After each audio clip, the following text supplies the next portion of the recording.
Hey, what's going on, chess lovers? This is Maurice Bishop. Happy Wednesday to y'all. I actually had a request to show some of the Black Lion games or whatever. This is one of them that I played, and I just want to give y'all, you know, to show y'all how powerful this Black Lion can be. All right. Obviously, I'm black and he's white, so without further ado, let's actually get started. C3 is played. D6, D4, Knight B7, E3, C6, Bishop E2, then E5. All right.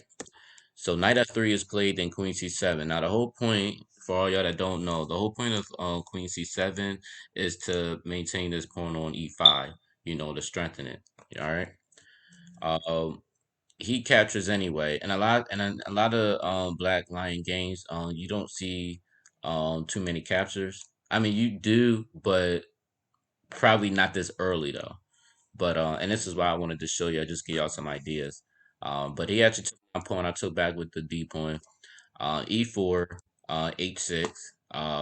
A6 is to not only prevent Bishop on G5, even though Bishop G5 is not really wouldn't be doing anything anyway because my queen is on C7, so it's not like he's gonna pin me or whatever. But A6 is to but pretty much keep this bishop off the G5 square, but also to get our G5 pawn up as well for a pawn storm. Knight B to D2, Knight F6, and like I said, we're just going with our regular plan. That's all we're doing. We're just going with our regular plan, regular setup with the Black Lion. Castle King side, Bishop E7, which I'm just developing, right? So Queen C2, and honestly, and this is how you can really take control of your opponent, because he's playing a lot of passive move. The object for White, what he should be doing, he should be going stuff like A4, Rook B1, and then B4. Really attacking the Queen side, or maybe like Knight C4. Coming in. And I wouldn't be able to push this knight away because of the pawn on a4. So this is stuff that he should be doing, but right now he's just playing so passive. So I'm getting control, and this is how you can use the Black Line to your advantage and take control of your opponent. So I automatically go G5. And I know the rule of thumb is, if the king or if white only moves on pawn H2 to H3, then that's when you go G5. But in this sense, man, I do G5 even without him going H2, H3. It doesn't matter, But he goes H2, H3 anyway, preventing me from going to G4 anyway. So either way, it's good for me anyway. And honestly, it's like a psychological thing. When people see G5, they tend to go H3 anyway because they scared of this pawn going to G4. So most likely your pawn is going to go H2, H3 anyway because of the fear that they have of the pawn on G4, you know? So knight f8, which is where I go to, and on knight e1, he's just again very passive move. Uh, he's not really doing too much at all. So I go knight g6, and you see how he's not white is not getting no center in the like he's not doing no queen side attacks. Like he's not doing none of that. So I'm just pretty much controlling the whole board. He goes b3, trying to get this dark square bishop out the way because he's cramped up. I go rook h to g8, getting ready to open this g file open, you know what I mean? And that's the whole point. You want rook g8 on his file and then potentially go g4, break it up. C4 is played. Again, he's wasting too much time, so I'm just coming with my attack. H captures G4. I go knight captures G4. The reason for knight captures G4 because you really want this light square bishop just so you can create some light square weaknesses. So and that's why I took with the knight instead of the bishop. You know, and he goes F3. Now, guys, this is a bullet game or whatever, and I did see this move, but what happened is I had a mouse slip.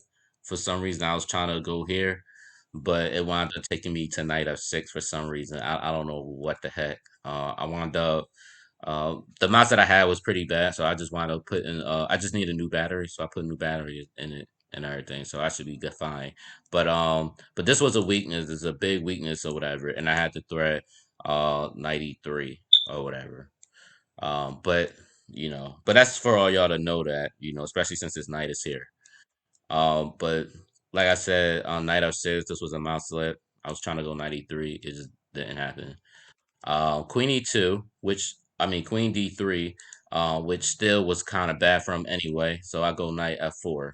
You know, as you can see, this g2 is potentially weak, but also my threat is bishop h3 as well. And then the whole point of this bishop on e7 as well is because if he does go like some stuff like rook f2, then I got bishop c5 pinning this rook. You know, um, to give y'all a few example, I don't know, well, it's kind of hard to tell because I'm showing y'all what really happened. But before I show you that, let me show you what happened though. After queen d3, he does a blunder and go queen c3, and I go knight captures e2 check, and I win his queen. And really, it kind of really don't matter like where he goes at, because either way he's gonna lose a piece. Um, Either way, simple as that. So like even if he did a move like, oh, let me go to analysis real quick. If he goes to queen e3, then I have this threat b6, and now I'm threatening to take his queen. you know. Um, so yeah, even if he moves his rook over and everything, I have this beautiful move because he's so cramped up. I have rook g3. And then because I'm pretty much locking it his pieces down and everything, and of course you don't want to try to trade off the knight d3 because you're pretty much dropping the g2 pawn already, and now I'm already hitting the knight and everything else. And God forbid you don't want to go queen captures on h3 because of rook h3 check. I'm gonna win a queen either way, which is pretty crazy, man. Black Lion is a crazy opening, and I love it, and it's fun to play. You will win a lot of games, and I'm telling y'all this for all y'all that are like y'all feel like y'all just like weaker players or whatever things like that. You play the Black Lion or whatever, you're gonna win a lot of games or whatever. Once you practice it, play it often, and everything, you're gonna win a lot of games. Believe that. So guys, I hope y'all enjoyed this video. Please like, please share, please comment. Let me know what you think, and also don't forget to subscribe, y'all. All right, y'all. Peace.